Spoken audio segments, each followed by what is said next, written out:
everyone, this is Neha Sisodia, Assistant Professor at New LJ Institute of Engineering and Technology. Today we are going to discuss integrity constraint in our relational data models. So integrity constraints are also part of our first unit, that are data models. So we are going to discuss integrity constraint, domain constraint. There are something called as key constraints. We are also going to discuss integrity constraints at entity side and referential integrity constraints. So we'll start with domain constraints. So what this domain constraint is? So integrity constraints are actually guarding against accidental damage to the database. Suppose some accidental damage has occurred to the database, so integrity constraint will take care of that. By ensuring the authorized changes to the database, it does not relate it to loss in data. So we will not be result in loss in data consistency. So there is something called as domain constraint. So they are almost elementary form of integrity constraint, we can say. So we have some tests that we can make in order to maintain the domain constraints. So they test values inserted into the database, and they test the queries to ensure that we have a comparison that makes sense.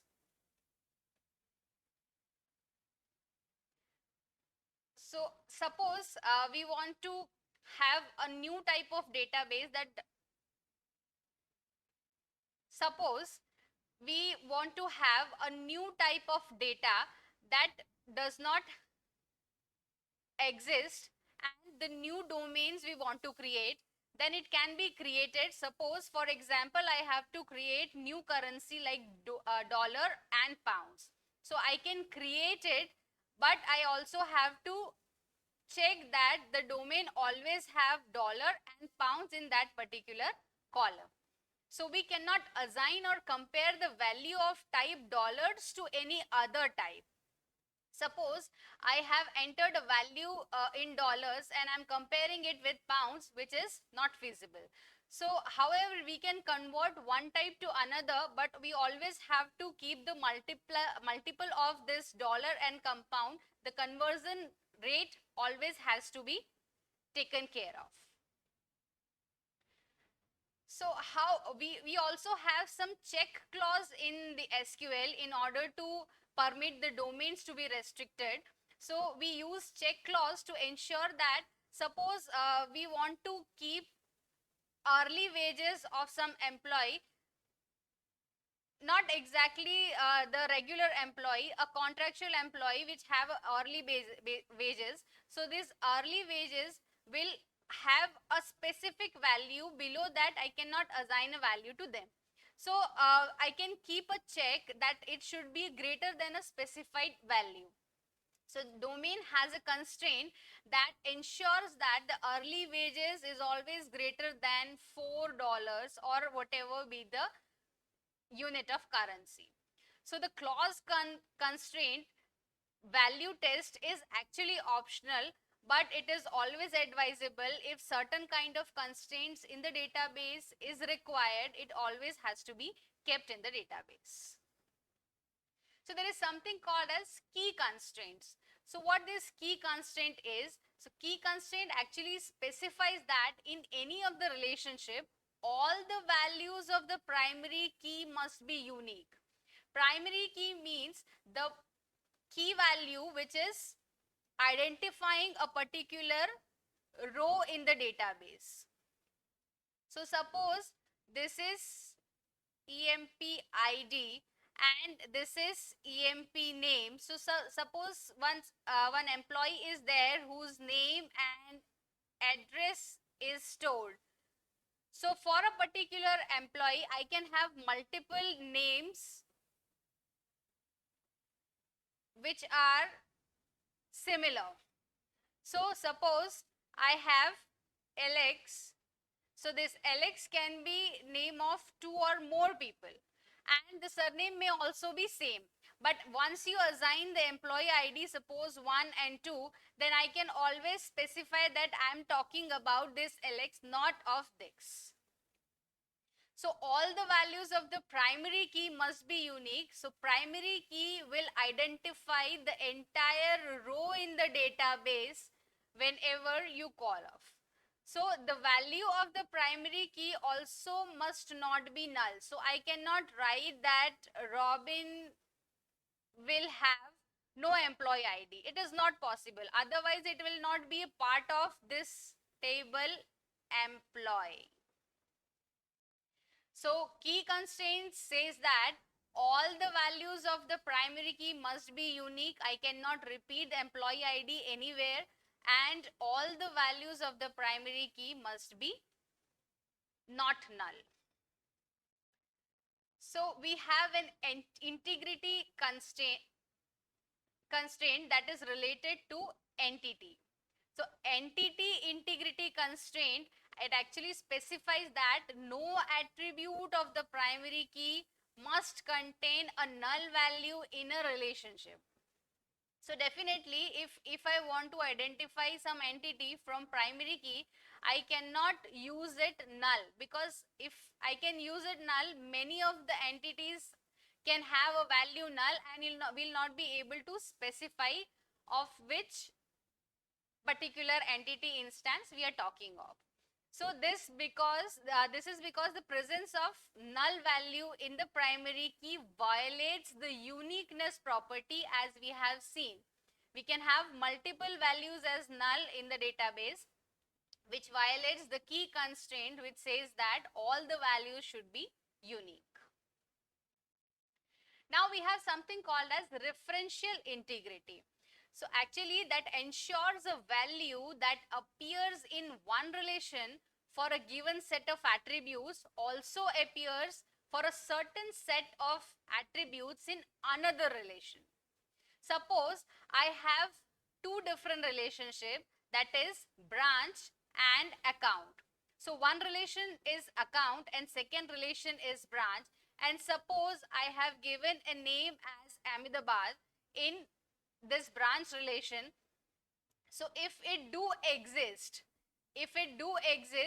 then I can only call this into account relationship.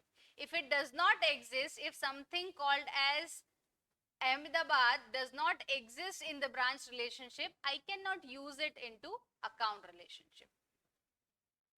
So the formal definition for referential integrity is, suppose I have relation 1 and I have relation 2, and we have two primary keys that are K1 and K2.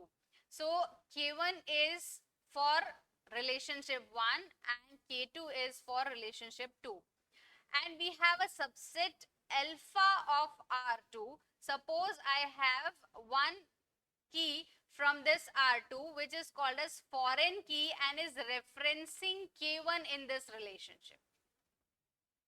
So I have one key from this set which is called as foreign key and it is referring to this relationship. So if for every T1, T2 in R2, that is every row in this relationship R2, there must be a row T1 in R1 that do exist. So what it means is the referential integrity constraints are also called as subset dependency. So we always have a subset of value in this to this particular relationship. We'll see this by an example. Suppose I have a relation called as account and I have a relation called as branch. So whatever branch name and city I do have, I can only use those city and branch name into this account, right? I can only open the account from this particular set of branches. So referential integrity in ER model, suppose consider one relationship set as R between some entity sets called as E1 and E2. Suppose this is the entity relationship diagram for now, a part of entity relationship diagram you can say. So we have two entities called as E1 and E2. So the relational schema for R includes two primary keys, K1 for E1 and K2 for E2. So for this we have a primary key called as K2, and for this we have a primary key called as K1.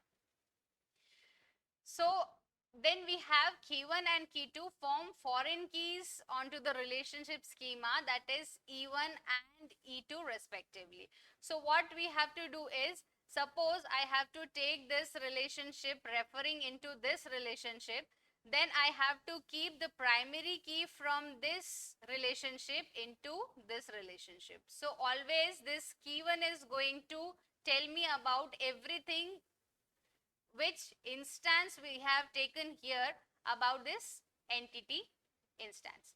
So weak entity set are also a source of referential entity integrity. So for a relationship schema, we have a weak entity set. We also have to include the primary key of the entity set on which it depends upon.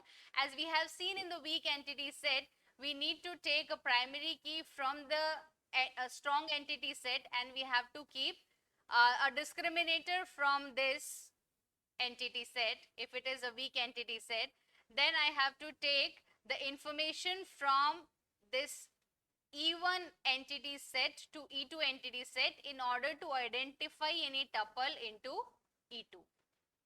So that also is a source of referential integrity constraint. In the next subsequent video, we are going to see some DML operations on referential integrity checks. Thanks for watching this video.